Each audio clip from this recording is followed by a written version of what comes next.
Um, this is technically educational tonight, all right? But in high school and in junior high and all, when the teacher had you watch a movie, right, it was basically time killer. You know, most of the time. Here's a worksheet. Yeah, that's right. That's right. Have fun. Here's what I want you to do. Part of what you want to learn to do is to look at the culture Christianly.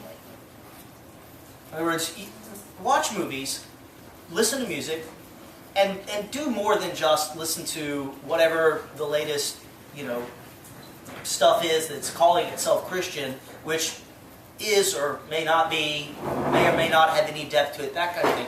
Because we all end up watching and doing more than just listen to KSBJ or whatever, that kind of stuff. And you still need to have your Christian brain in gear when you watch this kind of stuff. Now, some stuff that you listen to and watch is just entertainment. That's all it is. I mean, you can't take an Arnold Schwarzenegger movie for the most part and turn it into some deep Christian, point kind of thing. And obviously there's stuff that we shouldn't be watching or listening to. I'll let you make your own call on that kind of stuff, as if I could do any differently. But with respect to stuff that actually has a message, stuff that's actually making a point to it, it's worth watching to see what's the point that's being made, how's it being made, and to think about it like a Christian.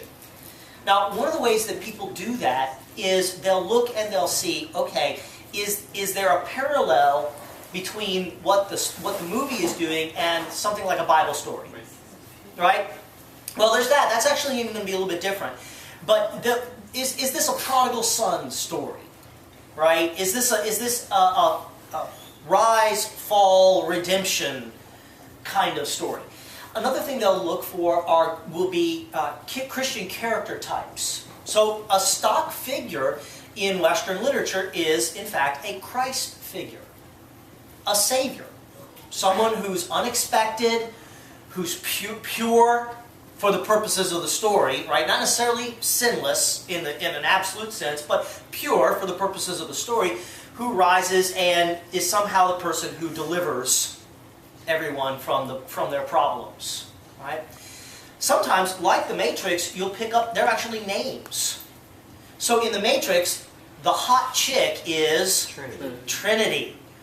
Morpheus is the John the Baptist figure. Morpheus is a word that means change. And so he's the one who brings change. Mr. Anderson literally means son of man.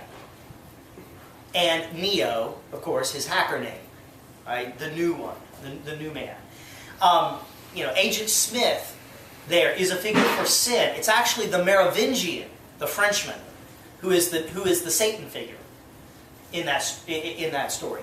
And so you'll pick up ideas and themes. There'll be references, sometimes quick and sly, to different ideas, and they'll play and go with that way.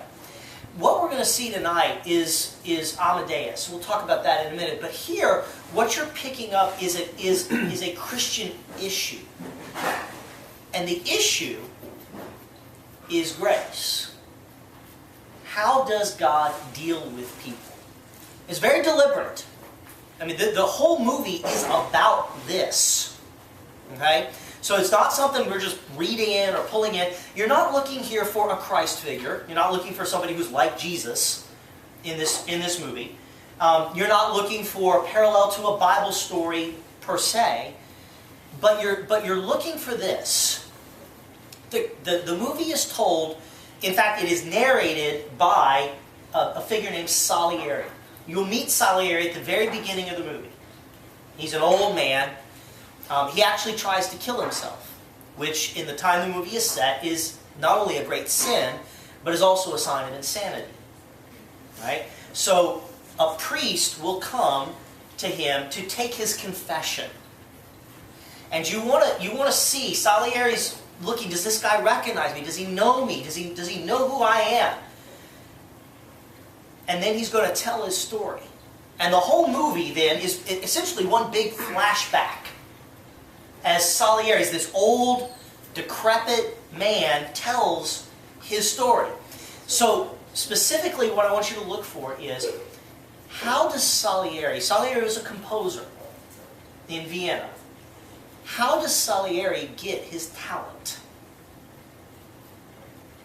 And then Mozart.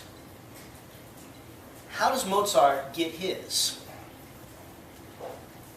And then look for how Salieri reacts to Mozart and how he reacts to God. And that's what we're going to look for. And we'll play that out at the end of the movie. So you're looking for this interaction, the God-Salieri relationship and the Salieri-Mozart relationship. Okay? And we'll play that through to the end. If you're picking this up and you go rent the movie anytime in the future, let me encourage you, rent the DVD version, the theatrical cut version. The movie is very long as far as movies go. It's really not any longer than the Star Wars movies, but there's a whole lot more action in the Star Wars movies that make it feel a lot quicker. So the director's cut, the one on Blu-ray, is a lot longer. It also has some material that I would just as soon not be looking at. And so, for that warning as well. All the music in the movie is Mozart. And it is good music. And even though this is not a music appreciation experience, Salieri is going to talk about Mozart's music. And everything he says about it is true. And it's just, you should, even if Mozart's not your thing, and it's not everybody's, you should catch just the awe that Salieri has for the talent that Mozart displays. The last thing I'll mention here, and then we'll break, is this movie was hit the screens in 1984. So it's been around, what, 18 years? It's been around a while. It More won than 18. Best Actor for F. Murray Abraham, that's Salieri. Best Art Direction, Best Costume Design, Best Director, Milos Forman, Best Makeup, Best Picture, Best Sound, Best Writing of Screenplay based on material from another medium. This was actually originally a play. It was nominated for 3 other Oscars.